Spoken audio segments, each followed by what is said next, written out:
welcome. Yes, it's UK Cowboys TV. This is season 1, episode 3. I'm your host, Mike Polan, and it's episode 3, and all good things come in threes. This week, we've got my old pal, Jamie Smith, and my sister from another Mr. LD, Lauren Draper-Wood. You all right there, guys? All good, everybody.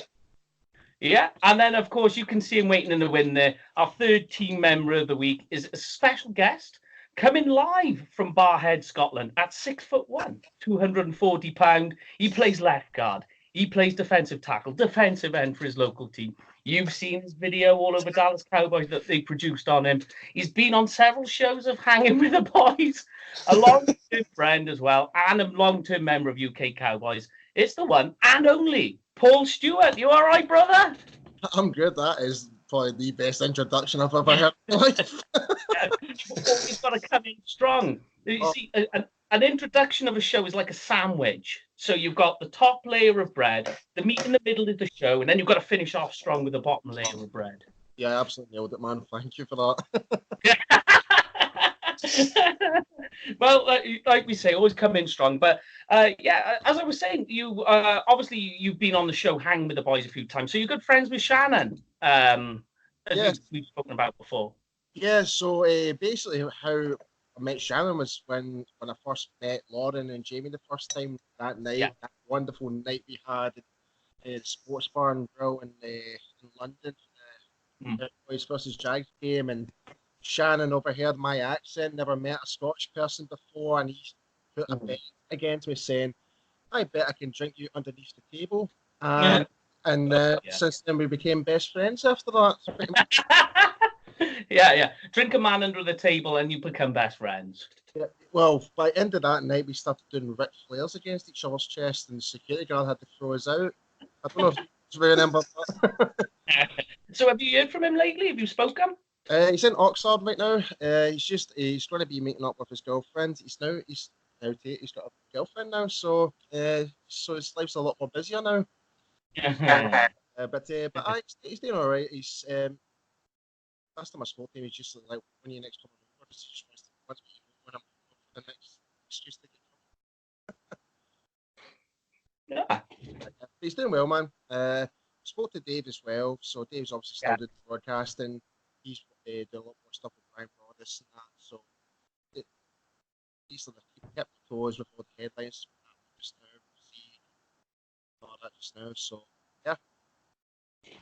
Right. Okay. Well, that's basically the introduction for yourself done, and gives everyone as well a bit of insight of who you are, which is what it's all about. But this week, we're going over a few things. We're going over Hall of Fame game that happened last week. We'll just touch on that briefly because it's our first real bit of football. I know it's not Cowboys related, but it's football. We get the camp on 49ers game, which is the preseason game this week. And then we'll finish off with a couple of questions. So first of all, like I said, Hall of Fame game. I know it's not Cowboys related, as we say. It's not a huge game either. It's more of a fan spectacle. Has any of you ever been to the Hall of Fame game or the Hall of Fame itself in Ohio? No. Have yet to make that trip. All right, well, we can always get this, slap a few of our UK Cowboys stickers on as well. Oh, that's something to look out for. We've got some brand new UK Cowboys fan stickers. Throughout the show, one of us, is going to have the sticker. You're going to see it. If you do take a snapshot, the first person who sends us a reply of the picture of whoever's got the sticker, you'll get a free batch of those stickers. We'll send them out to you totally free. Sorry, shameless plug there. But yeah, going on to the Hall of Fame game, anything that you guys had that stood out watching that game? Anything? I mean, we'll go around the house. We'll start with the special guest, Paul. Hall of Fame game. Anyone who stood out for you?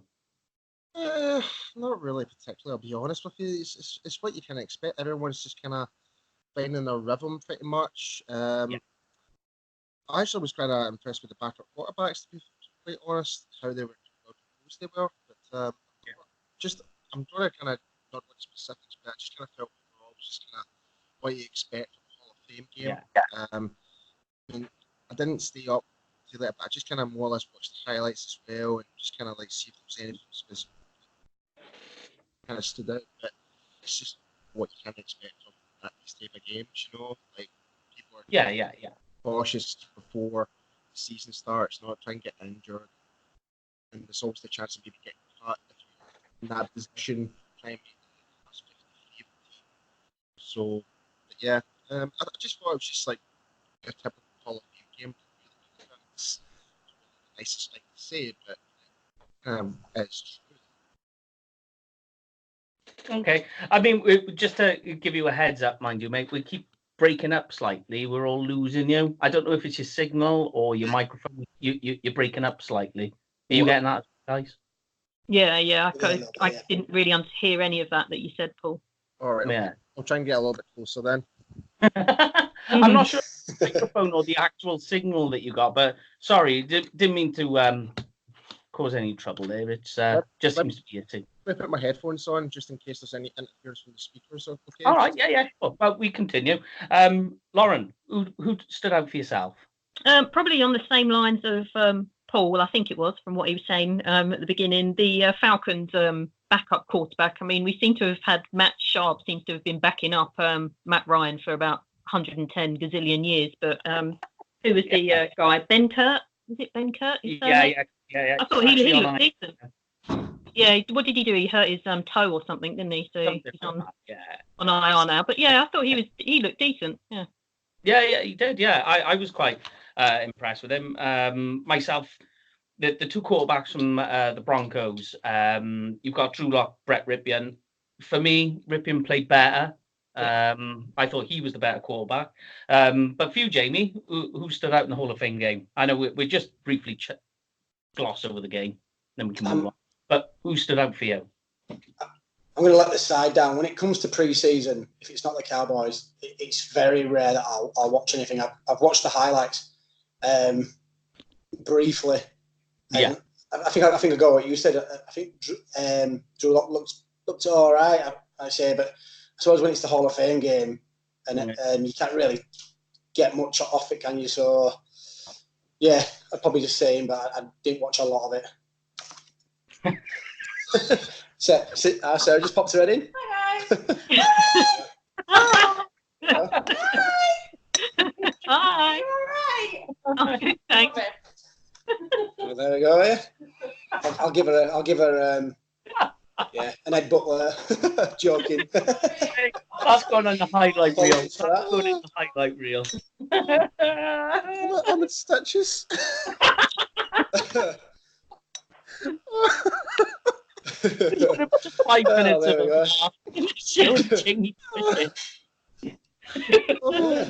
The joys of living with your sister.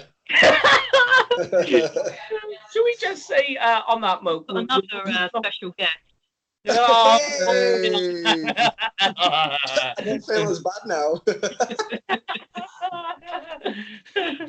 Oh, brilliant. Yeah, should we just move from the Hall of Fame and get straight to Dallas Cowboys camp then? We'll move on. I guess we had the blue-white scrimmage this week. A few standard practices as well. Right, this week. I'm sorry, I'm trying to gather myself after all of that. That's brilliant. Right, okay, yeah, blue-white scrimmage. So this week we'll start with a special guest again. We'll start with you, Paul. Who this week has been your personal standout player, the guy that you've enjoyed or you think has done the best, not just throughout camp, but in the blue-white scrimmage as well? I'm going to take a wild stab in the dark, but Cooper Rush's actually really came along.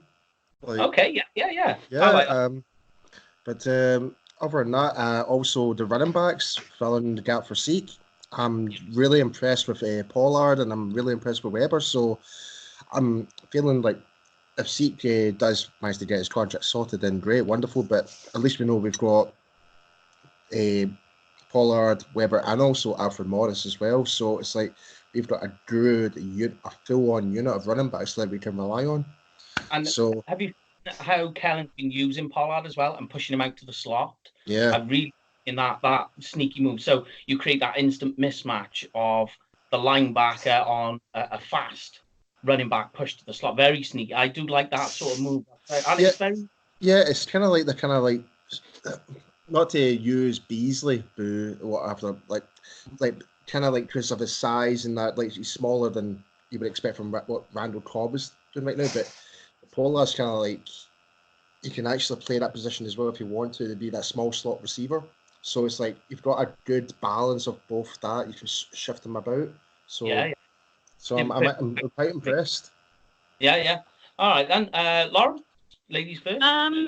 Probably Xavier Woods. You stole Sorry. He's just, there was a few one-on-one drills. He had Witten in his back pocket. Not an easy feat to do. And I saw a quote where Jerry Jones was saying during the draft, Woods kept going up to him and saying, "Why are you worried about safety for? You've got me. You don't need to worry about safety. I'm going to be the man." So, I think he's looked really good. Like people's talking about safety and saying this, that, and the other. He's been, not only has he been amazing, he's actually come away with 3 interceptions. Yeah. As well at this point, so he's playing out of his mind. So he was going to be the guy I mentioned, so I have to find another. But Jamie, who have you got, mate? Who's been your star this week? I'm going to kind of go with what Paul and both Lauren said. That the running backs definitely, just with what Zeke, the holdouts going there. I think it was quite important to find out what we've got. We know what we've got in terms of Alfred Morris. He's been there before. But when it comes to some of the new guys like Pollard, the Cowboys obviously rated him very highly. So it was good to kind of see where he's going there. I think if he has to take a majority of the carries, I think he's going to look really good. And then, as Lauren said, Woods as well. It's especially with passing on so many defensive backs in the draft, to see someone actually stepping up in camp at such an early stage is very positive as we move into the preseason games. Yeah, definitely. And then I've got now thinking through. I got 2 guys. Malik Collins, he's played really well. He's playing out at the moment. And then is a guy who I actually mentioned as being one of my rookie watch lists, if you like, from a couple of shows back, is Michael Jackson. He's coming on leaps and bounds. He's just on a steady incline. Joe Jackson as well, funnily enough, is another guy. Perhaps people we'll see coming up. But yeah, moving on from the guys in camp this week, Blue Right Scrimmage, we've also had a few injuries. So we'll just go over who those guys are. So we've got Zach Martin. He had the MRI for his back. Turned out there's nothing to worry about. We've got Sean Lee, who went out on, what was it, an MCL sprain? Yeah.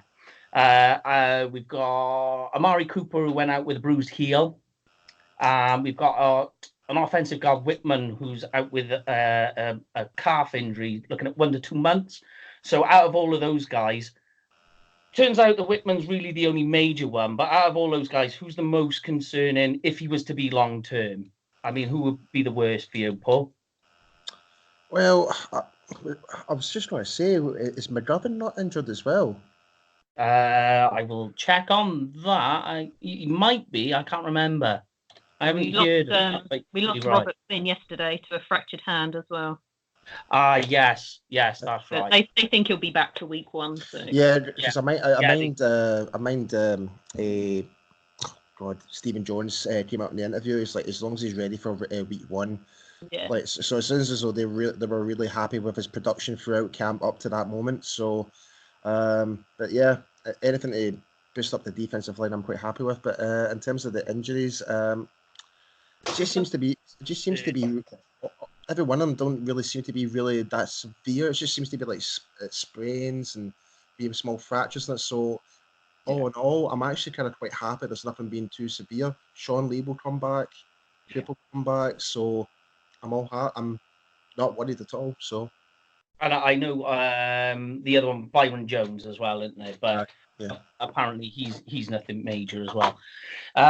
Lauren, any of them? I know obviously you're a big Sean Lee fan. Yeah. I mean, that's kind of part of the course with Sean Lee, the injuries. I think if there was anything to come of the Zach Martin injury, that would be a big concern. And then you hear about, it's his back, and it's a bit, we obviously the previous seasons we spent time without Frederick and Tyrone, so we don't want to be losing Zach at all. But I mean, how much would we anticipate him having played in preseason anyway? Probably little to none. So if we can keep him wrapped up until start of the season, And I know with Zach Martin would probably be, because he's probably what you could argue in some sense that Zach is the best player on the team. You know, next to Zeke, you could say Zach is right up there.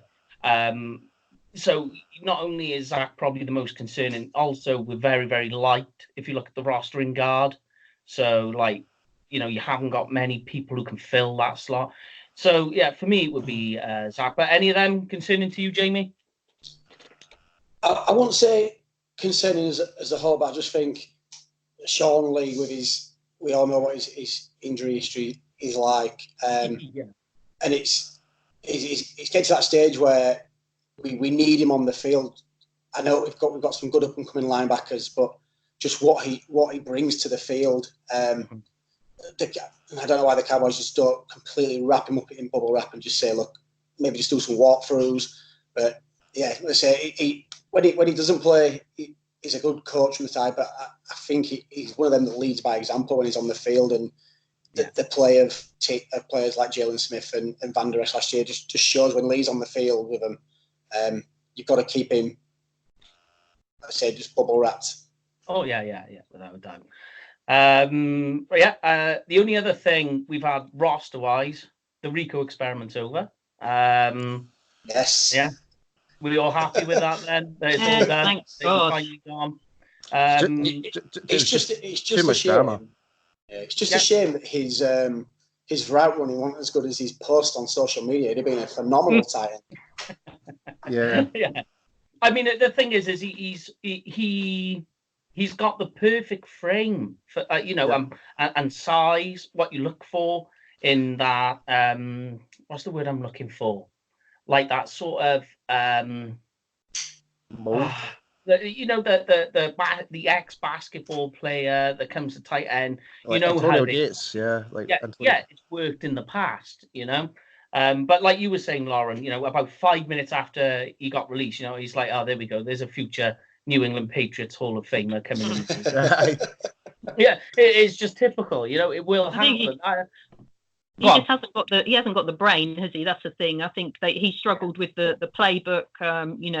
He had way more time than some of the guys that came through last year, and in terms of the opportunity to get on the field, but he didn't take it. Was it 3 receptions and 45 yards in his career as a Cowboy? It's quite pathetic. I mean, that's over 3 years. Yeah. The natural progression hasn't been there, has it? No. It's not a great resume to take with you. Do you think he'll find another team? Do you think he'll go anywhere? Or do you think he'll go back to basketball? I think it may be a bit too late to go back to basketball. Someone might take a punt on him because of the physical size, but whether he makes the roster, I don't know. Okay. Practice squad, maybe. I don't know. Is he still eligible for that as well? Yeah. You are, sorry? On waivers, I believe so. Yeah. He'll have to clear waivers. If he does, then he's totally free. He's on the market, if you like. We spoke briefly last week. I say briefly, it was for about 50 minutes, mind, about Zeke holding out. We're not going to dwell on it too much because the market's pretty much saturated in that. But just what's your take, Paul, very quickly on the Zeke holdout? What do you think? And what would you tell the fans?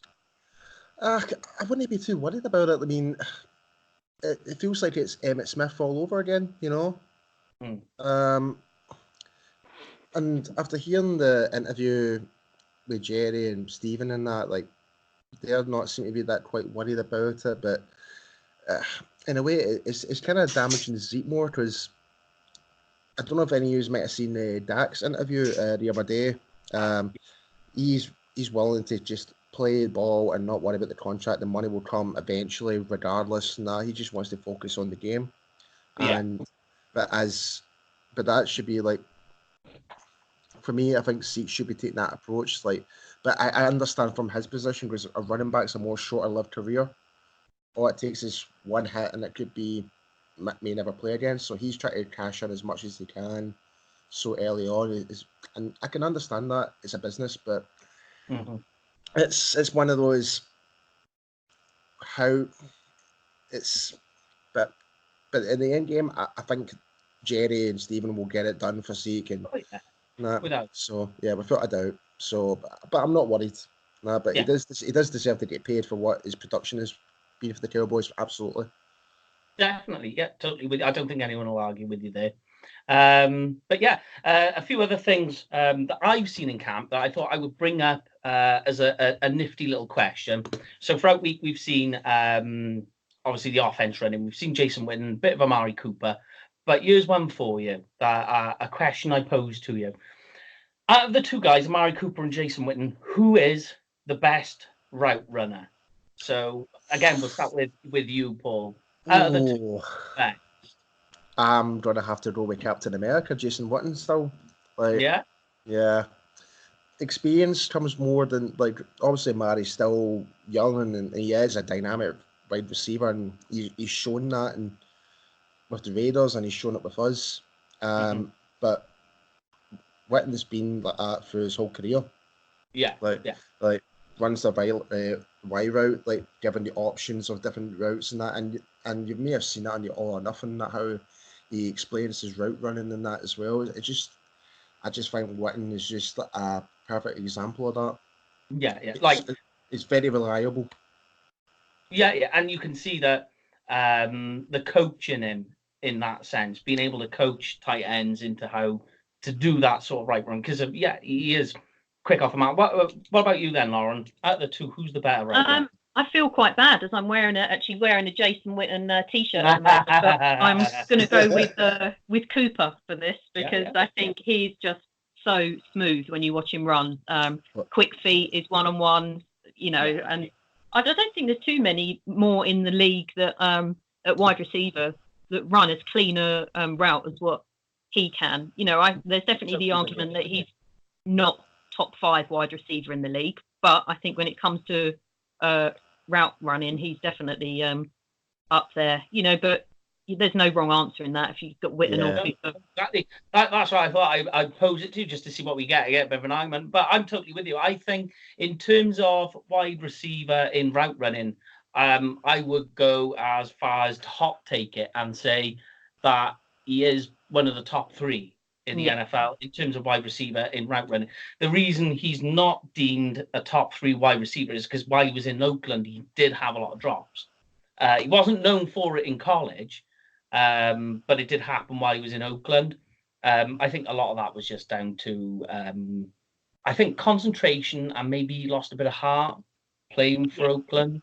Yeah. The way things are going. But Jamie, who have you got? Who's your guy? Can you split it, or is it going to Amari? I think if you'd have asked this question 2 years ago, the easy answer, the hands down winner of this would have been Jason Witten. But I'm just going based on going from today. Is he going to be the same Witten having the year off? It could be, but I think I think you've got to go with Cooper. Like I say, he's just so fluid at running, and you get him open. And see you later. So I'm gonna go with Cooper. Okay, so Cooper wins then, 3-1. which pains me because there's no wrong answer though. There's no wrong answer. There's no wrong and no right. It pains me as well because he's one of my all-time favourite Cowboys as well. Not just that. He did run without his helmet as well. Okay, I changed my vote. But, I mean, the only reason I bring it out is just to try and reiterate that if you've got 2 insane elite route runners on the offense, then basically, if you're struggling to say who is the best router, and to have both on there is quite a luxury not many teams have. You'll have the fast guy, the physical guy, the good route runner. We're lucky to have a good eclectic mix of all of that, and you can have them on the field at the same time as well. Can I just add something as well? Randall Cobb as well. Yeah. See what he's been doing in camp, especially. He's just going to open the doors more up for Amari and Witten as well. So there's going to be more options now, just to make this offense more dynamic. And not to mention, as we were talking about the running backs, but I'm so stoked about this offense. And not to mention, it's like we've got a whole new offensive scheme. There's no Scott Linehan no more. Thank God. Yes. Right. Yeah. So I'm really looking forward to what this season brings us, man. I'm really looking forward to it. Yeah, I mean, it would be hard with all those weapons and the mix of weapons for Kellen to fail, really. But I mean, only time will tell. I think we're gonna see how it all comes together, which moves us on to preseason week 1, where we finally get to see Cowboys. I know we're looking at the bottom of the roster, but it's the star on the helmet, and it's our boys in blue playing. It's at Levi Stadium. I'll get my words out. It's at Levi Stadium, kicking off at 2 a.m. on Sunday morning. So for yourself, we're going to start. We'll start reverse, right? Because I keep leaving Jamie out last. Jamie, in this particular game, what is it that you're looking for? It could be a player, a certain type of style. What is it that you're looking for this week in the 49ers game? I think that probably the most important is coming out with no injuries. That's always a plus side. I know we touched on a little bit earlier on, but definitely the running backs, just to see how they're playing in a full contact game. And then I don't even mind then now. And I know when you guys had me on the first week, I'm looking at people like Tristan, like Hill, just for the fact that a lot of people didn't expect him to be picked in that position with all them defensive backs there. So as we touched, the fan base can be pretty harsh when it comes to not taking positions that some people would like.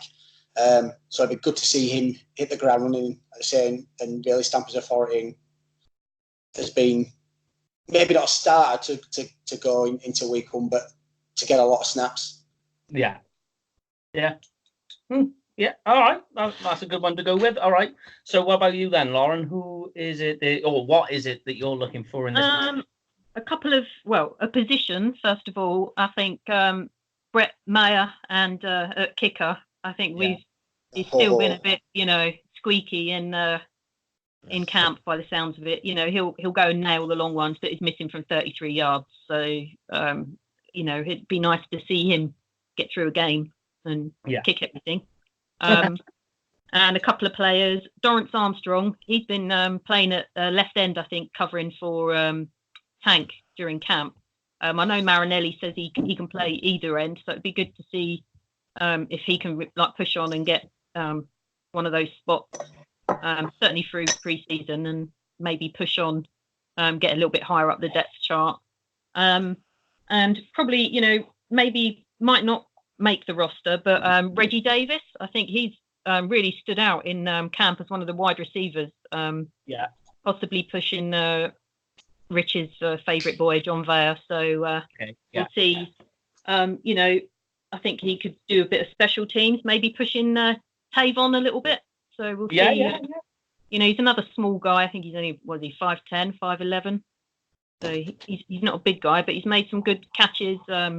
Some deep balls from Dak in camp, so it'd be good to see. Now, Reggie or John Vay?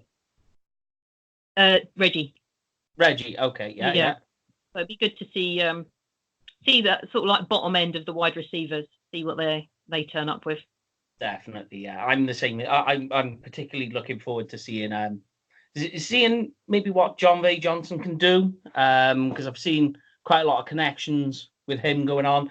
I'll ask you in a moment, Paul, but for me, the main thing I'm looking at, because it's going to be his first game, and probably the most important figure in all the offense, is Kellen Moore. This is going to be his first game, taking the offense on. How's he going to put it all together? The pressure, all the voices in his head. On the microphone, I don't know what he's like psychologically, but yeah. Just to touch on that, do you think that that move could have probably been one of the biggest acquisitions this off season? Kellen Moore?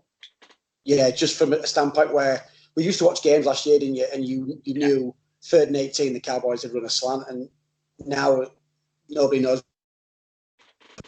Yeah, there's that complete. It's unknown, which is a good thing and a bad thing, Yeah. But he needs to put it all together. But from what I've heard from people is that offensively, he knows his stuff. His playbook apparently is amazing. He knows what he's looking at, and he's got the emotion as well, which I think is maybe something that was lacking a little bit last year. But yeah, he's going to be the main thing I'm going to be looking at in this particular game is Kelmore. But for yourself, Paul, what have you got, mate? Just kind of touch up what Lauren was saying there, like Dorrance Armstrong. Like I don't know if any of you guys seen the video Dave Hellman posted, a retweet of him bull rushing. I think it was Tyron Smith. He was forcing back and did the spin move. I was like, oh, that was nice. Yeah, I know the one you were talking about. Yeah. Yeah, so I was really impressed with that. So if and there's like and the whole defensive end, obviously, beside other than Tank. There's the uncertainty with Taco. He needs to step up, especially. I think he's got 2 years left, or has he got left? Like, but he's still got a point to prove. Like, because all these other guys are coming in, they're really upping up the game. Same with Jamie, what I mentioned, Tristan Hill. I'm excited to see him, what he has to do, and even special teams as well. But you said it right in the nail there. Kellen Moore, I'm just really excited to see what he has to bring. Yeah. I mean, Kellen's going to be my biggest takeaway. Yeah. But going on that game, what is going to be your score predictions, and how do you think the quarterbacks are going to perform? We'll go ladies first on Lauren, yeah? What's going to be your score prediction and quarterbacks? How are they going to perform? We'll go 13-17 to... I don't know, the Cowboys, obviously. And the quarterbacks, probably one will stand out so much so that the Dak haters will be saying, oh, Cooper Rush should be the starting quarterback for the Cowboys. That's my prediction. I just need to ask, what impression was that? What voice was that? Oh, that you can decide what... That can be whoever you want it to be. I shall say no more. It'll be the Paul Healy's. Oh yeah! Shout out to our number one fan, Paul Healy. JP, what have you got in predictions, score-wise and quarterback? I've gone the same as Lauren. I think it's going to be a pretty low-scoring affair, so somewhere around the 17-13. I don't think we're going to have an electrifying game. The quarterback one's always a bit tricky in it, like I say, because you get the backups in there.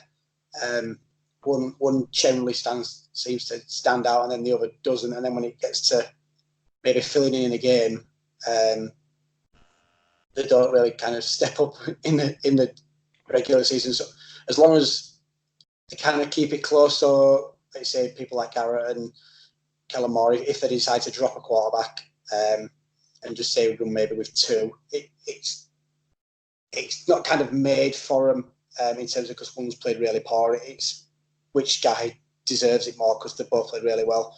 So as long as they have a good fight against each other and kind of benefit the team. Okay. Yeah. And what about you? What have you got in predictions of scoring quarterback there, Paul? I'll be different. I think it'll maybe actually be a wee bit of a high scorer. Both teams scored above 20. So, okay. But to be honest, I'm not really like. Obviously, I would like us to win, obviously, but at the end of the day, but I think it's more so these players that are trying to get into the 53-man squad are trying to prove a point. There's going to be some big plays that's going to happen. So I think there's going to be some pick sixes left, right, and centre. I think there's that. But if I was to put a score, I'll just say 27-24. Take care, boys. Yeah, there we are then. All right, and we'll just wrap the show up. We got a couple of questions. I could have gone on a bit longer, but the show's dragging on a bit. Yeah, it's flying by. So we'll just go quickly into the mailbag. We've got first question from Joe. Are Brett Maher's inconsistencies now becoming such an issue? You want to look for a kicker? I had anyone can answer that one. I'll free it up for you. Definitely. Yeah, I would agree with Jamie on that one. Yeah. Yeah. You, yeah. Lauren? Do you want to look for a new kicker? I wouldn't necessarily be desperately trying to bring one in, but I'm certainly, ears to the ground, eyes open, see who's out there, Well, don't forget, we do have our backup Jeff Heath, though. Well, yeah, that's true, yeah. And he has, isn't he 1 for 1? He's 1 for 1. Yeah. I was at that game. There's not many kickers who are 100% in the NFL. It's a good job Ryan ain't on tonight. It'd have been chomping at the bit, wouldn't he? Our number one fan of the show, Ken Hughes, Big Ken, he sent a question in for us. He said, with issues of contracts, could Crawford become a cap casualty? I think we touched on that last week, didn't we? Briefly. Yeah. For me, no, I don't think so. I think he still brings a bit too much to the table in terms of his versatility, his experience. I think in terms of cap casualty, I'll be looking more towards like your Tacos or your Tavon Austins possibly, rather than Crawford. But it's certainly one to consider. Yeah. Okay.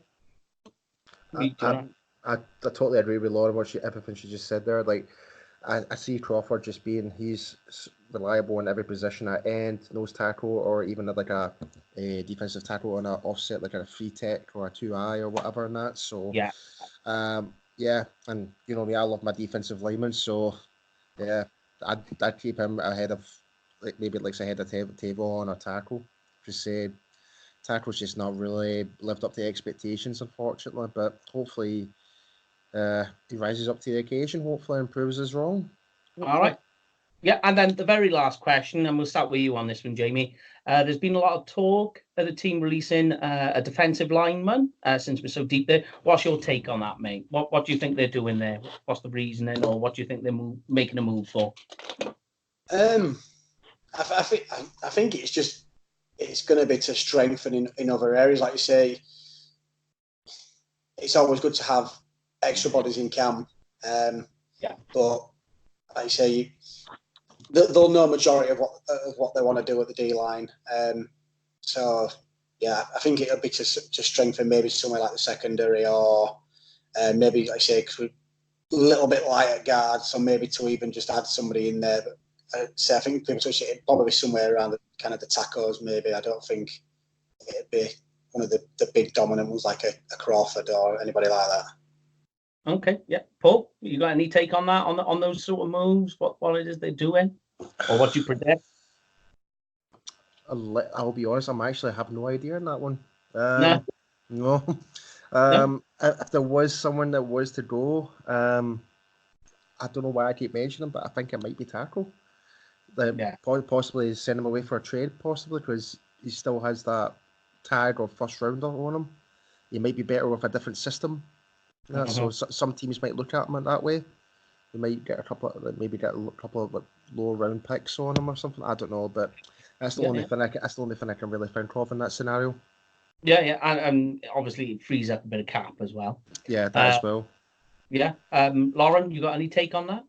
I think I read on, I think it was on the Cowboys website, that I think at the moment we've got about 16 defensive linemen, and obviously we'll probably only carry about 10. So that's quite a few to drop off from that. But whether that will be more of the tail end guys, I would imagine, rather than someone like your Crawfords or whatever. I would be more than happy to ship Taco off for a pick, but I just don't know what value he has. There is that, yeah. I mean, sure, he's been a starting defensive end.